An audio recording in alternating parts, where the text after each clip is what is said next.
Good morning, my dear students. I am Padmini. I welcome you all to this lesson. Today, we are going to learn figures of speech. Figures of speech. So, each we know parts of speech. There are 8 parts of speech, and which is very important for English grammar. In the same way, the figures of speech also very important for writing prose and poetry. The poets and the writers, they are using these figures of speech in their writing to make their writing more attractive, to attract the readers. So, what is figures of speech? So, what are the figures of speech? How it is used? What are the meanings and definitions? So, today we are going to learn about that. Figures of speech. So, a figures of speech is a phrase or word used in a non-literal sense for rhetorical or rich effect. So, it is an expression that is different from its literal meaning. So, a figure of speech is a way of describing something or someone interestingly and vividly. So, the words or phrase may not mean exactly what they suggest, but they paint a clear picture in the mind of the reader or listener. So, there are many types of figures of speech in English language, but today we are going to learn the most common types of figures of speech. Okay? An expression that is different from its literal meaning. So, a figure of speech is a way of describing something or someone interestingly and vividly. So, the words or phrase may not mean exactly what they suggest, but they paint a clear picture in the mind of the reader or listener. So, there are many types of figures of speech in English language, but today we are going to learn the most common types of figures of speech. Okay? So, today we are going to learn some types of alliterations, their meaning and their definitions, and with examples. So, number 1, that is alliteration, metaphor, onomatopoeia, personification, simile, oxymoron, fable, interrogation, irony, apostrophe, metonym, assonance, Anaphora, antithesis, paradox, and ballad. Okay? So, what is alliteration? Alliteration is a figure of speech in which two usually conjugative words begin the same consonant sound, but not always the same letter. For example, 4 fabulous fish. 4 fabulous fish. We can take another example like my mother makes mouth-watering mushroom macaroni. Another also we can take like the lazy lion licked his lips. Cold coffee. Simile. So what is a simile? Simile is a Latin word which means like. In simile, two different things or actions are interlinked spatially using age or like. For example, age cool, age cucumber. See age pretty, age her mother. So, we will compare the two things to unsimilar things with the help of age and like, that is known as simile. One of my students asked me, "Excuse me ma'am, what is the meaning of oxymoron and how can we use it?" So, in simple way, today I want to tell you, my dear students, it is a figure of speech in which two contradictory or the opposite words are combined together in order to create an effect. For example, defeating silence, small crowd. Crowd means when many people have gathered. When you are using small crowd. So both are contradictory or opposite to each other. Like living dead. This is also the contradictory. So oxymoron means two contradictory or opposite words are combined together in order to create an effect is known as oxymoron. Metonym. As we know metonym is meant for a change of name. It is a substitute of the thing names for the thing meant. For example, when we are saying the pen is mightier than the sword. So this is the nice example of metonym. The pen is mightier than the sword. The two different kinds of thing, pen and sword. It is named after something. But when the two things we are joining or comparing with each other, then this is known as the metonym. For example, from cradle to the grave. From cradle to the grave means from childhood to death. So when the two similar things or two things, or we can say it is a substitute of the things named for the thing meant. Okay. Next, apostrophe. So in English grammar, we know about apostrophe. That is apostrophe S. It shows the belongingness. It shows the possession. So how can it used as a figure of speech? So it is a direct address to some inanimate thing or some abstract idea as if it were living person or some abstract person as if it were present. For example, boy's mother loved him very much. Boy's mother loved him very much. So apostrophe, here we will use the apostrophe then S. Means it shows the belongingness or possession. Next, onomatopoeia. So what is onomatopoeia? So this is a big word that just means words that imitate sounds. For example, Peter Patter. Peter Patter is an example of onomatopoeia. So it mimics the sound of rain or maybe little feet. So like the another word we can take. For example, tinkle.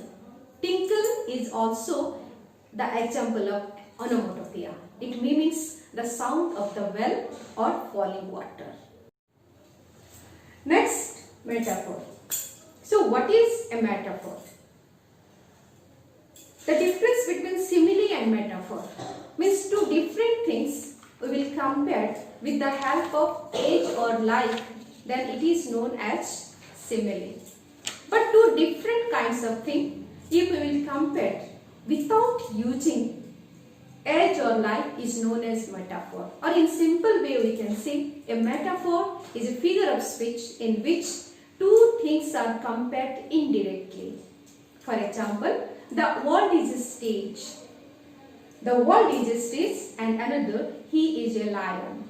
For example, if we will say he is as strong as a lion, then that is a simile. But simply when we will write he is a lion, then it is a metaphor. So next, that is personification. Personification means a person, but in reality that is not a person. Means how? So personification is giving human qualities to something that may not be human or even alive. Okay? For example, the flowers nodded their heads cheerfully. The flowers nodded their heads cheerfully. So here the flowers, they don't have the head to nod. Yes, but the writer has made the flowers as the person. Like smiling sun. Smiling sun. Sun cannot smile. It is not a person. Like a roaring fire. Who roars? The lion roars, not the fire.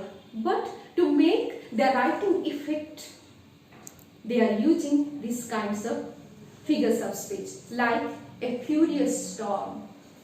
Like I have got shoe bite. Can a shoe bite?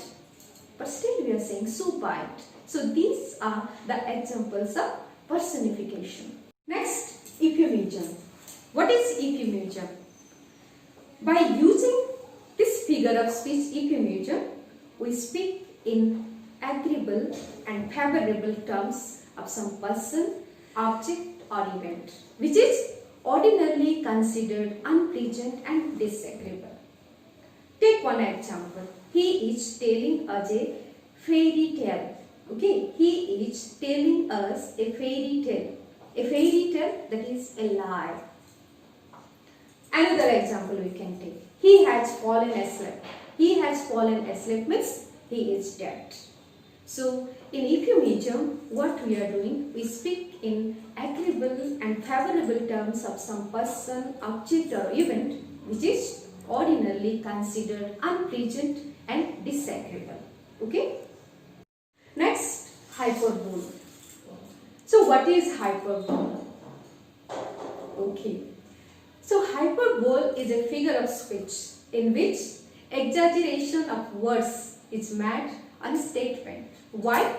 In order to create more impressive, or we can say it is an effective mode of securing attention, expression of emotion and to create poetic effect.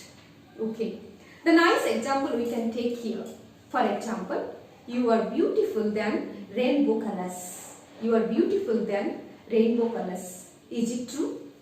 No. It is only exaggeration. For example, somebody will say me, your skin is softer than silk. Your skin is softer than silk. What is this? This is a hyperbole because the exaggeration of the speech to make or to match in order to make or create more impressive or to secure attention. Okay. Next, that is paradox. So what is a paradox? A paradox is a figure of speech that appears to be self-contradictory but actually reveals something truthful. For example, you have to spend money to save it. So here, two contradictory words we can find. You have to spend money to save it. Spend and save. These two contradictory words.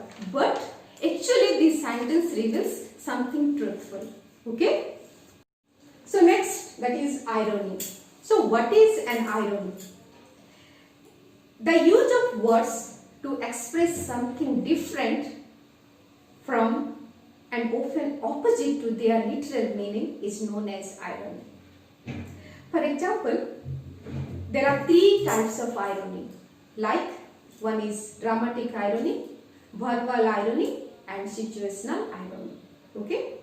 So next is antithesis. What is antithesis?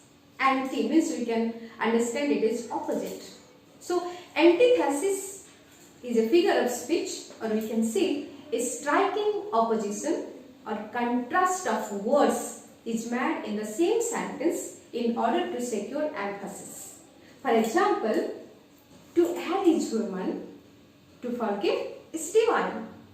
Next, assonance.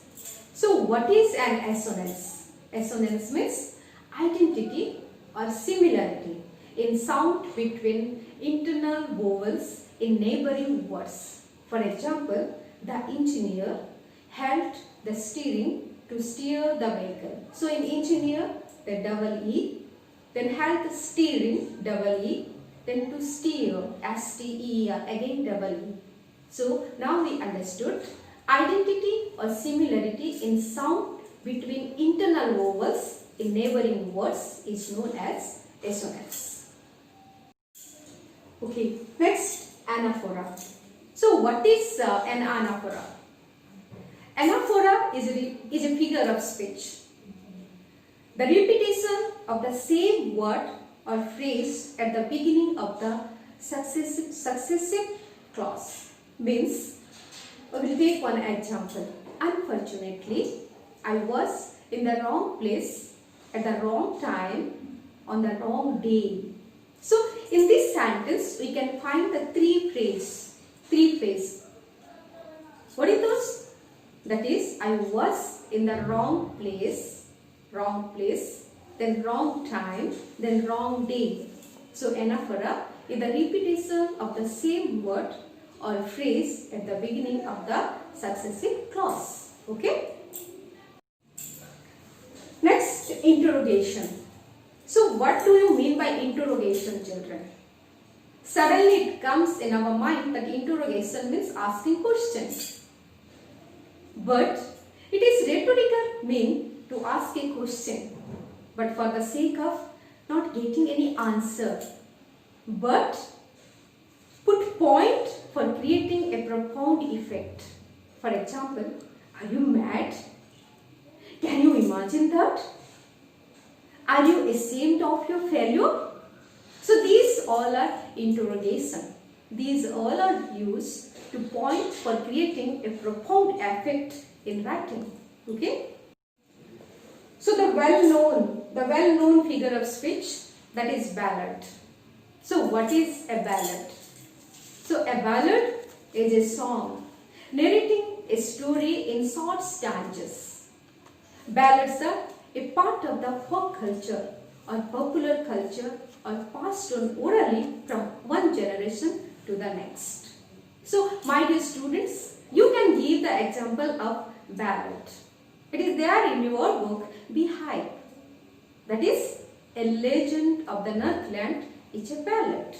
Okay? Fable. So what is fable? So we all have read the tortoise and the hare story. So what is that? The story gives us a lesson, moral lesson. Okay. So fable means it is a legendary story that tells about the happening of something supernatural. So in the fable, animals, they speak and act like human beings. And we can see the well-known fable Tortoise and Hare teaches us the lesson. What kind of lesson? Slow and steady wins the race. Another fable, it is there, the grasshopper and the cricket. So my dear students, we have discussed few figures of speech. So I hope you have understood this. Go through it and write down in your notebooks. Okay?